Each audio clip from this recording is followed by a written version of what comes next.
Hi, my name's Mark Rye with HLB. Today we're talking about finding the ROI in your 365 deployment.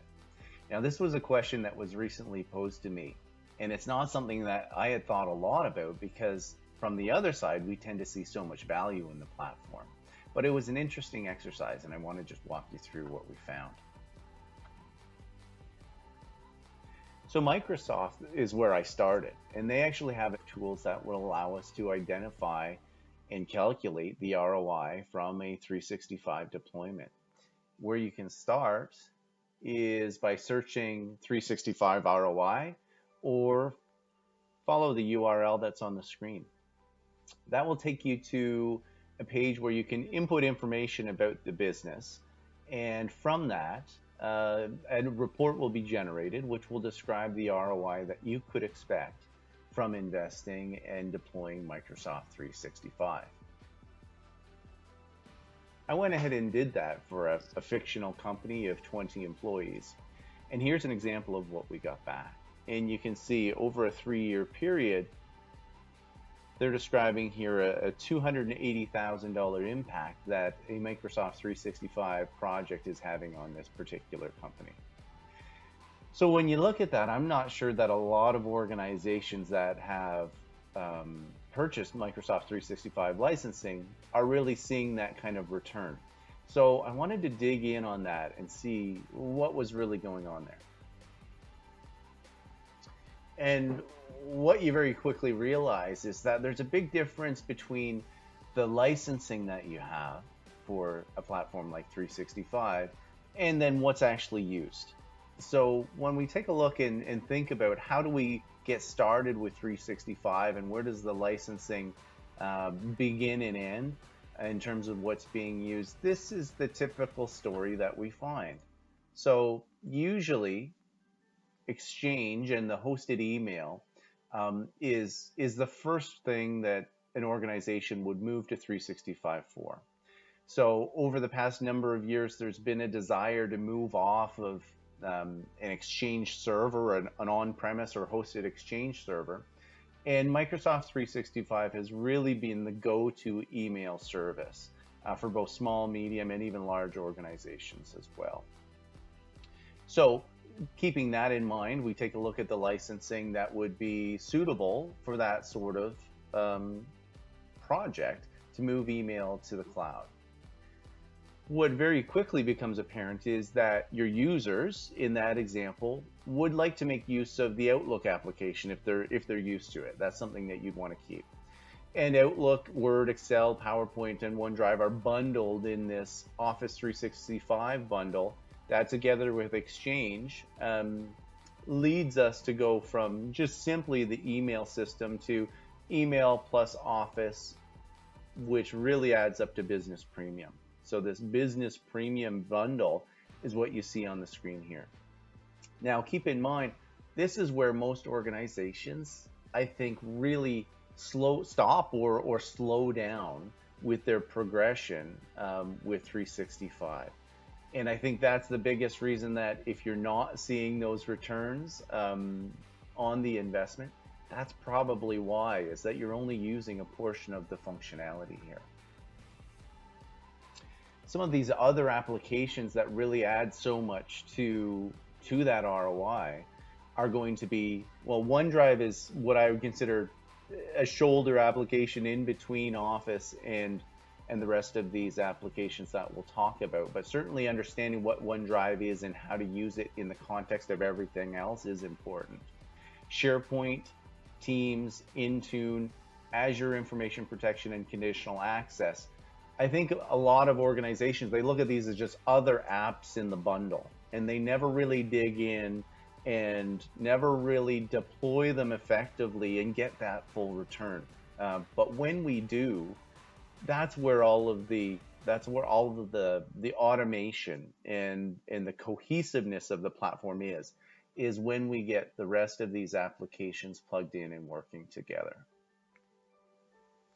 When we come back to the Microsoft report in a little bit more detail, you can see here it's going to show us where we expect to receive these benefits. So IT administration and deployment, you can see savings there. physical and travel and expenses, cost displacement. There's savings there. And when I look at that, I really think of the costs of obtaining and managing an on-premise server. So there's certainly licensing hardware costs that go along with having both email or file systems on premise. And not to say that there's not costs when we go to the cloud, but they're certainly different than maintaining your own physical hardware. But those are fairly minimal compared to the large numbers that we're talking about here. So the next one down starts to add a bigger number as we look at the security and compliance aspect. So that's $18,000. And we'll talk a little bit about what applications are involved there, but you can see there's really strong compliance features built into the platform. But the bulk of this return on investment and benefit that you would see from the entire 365 deployment is in this area of automation and process improvements. So let's take a look at where you would find those in your 365 deployment. And largely when we do, we're going to talk about, again, these other apps, right? So as we look at the automation and process improvements, SharePoint and Microsoft Teams are going to be the backbone of those. So SharePoint is a lot of the muscle behind 365, which understands where information is and automates processes around the information. Microsoft Teams sits right on top of that, together with Azure Information Protection and Intune, which is just behind my video in this case. Those applications work seamlessly together to allow you to create and manage users and in a virtual network, manage identities, protect information, logging in terms of what's going on in the system, and overall provide that business automation that you're looking for. So if these are applications that your organization hasn't taken full advantage of and doesn't have a full understanding of, that's probably where you're going to find not only the security and the compliance benefits that are listed here, but also the process improvements. All of that automation lies in the SharePoint, the Teams, as well as Intune, Azure Protection, and the conditional access. Another way to think about ROI is to think about how else could we get to a similar place as Microsoft 365. And what I mean by that is we often see clients that come to us that have assembled something similar to what the functionality that 365 provides from a number of third-party applications. So example would be Dropbox, Slack, the G Suite, Zoom, and they've really stacked these one on top of another. What we find with that is we end up with a lot of overlapping functionality because these applications aren't meant or weren't designed to work together. But also we're administering 4 different platforms that aren't fully integrated. So there's a lot of overhead. The privacy and security is going to be lacking for sure. And your overall cost to value just doesn't compare because the cost is going to be very similar to license 3, 4, 5 of these platforms to that of licensing Microsoft 365. But the overall value of this one complete platform with 365, with the tremendous amount of development and value that's embedded in it, will make the comparison quite clear that 365 is the winner. So if you're interested in really finding the ROI within 365, I challenge you to look at those applications that are often overlooked in your Microsoft 365 licensing. Find someone who is an expert or proficient in these areas, has done it before, and can help you implement them and see the full value of those products.